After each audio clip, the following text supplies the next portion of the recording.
দম্বৰুৰ মাত ঐ দম্বৰুৰ মাত কৈলাশত নাচিছে প্ৰভু ভোলানাথ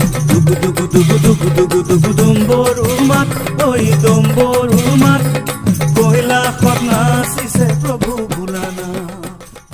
নমস্কাৰ, মই সুব্ৰতৰঞ্জন দত্তই সকলোকে আগন্তুক ৰাখী বন্ধন পূৰ্ণিমাৰ শুভেচ্ছা তথা ওলগ যাচিছোঁ।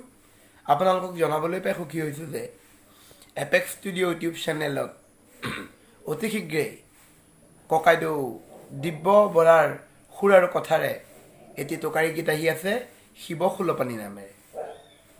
এই টোকাৰী গীতটিত কণ্ঠ নিগৰাইছে অসমৰ এজন স্বনামধন্য গায়ক ৰিণ্টু শইকীয়াদেৱে।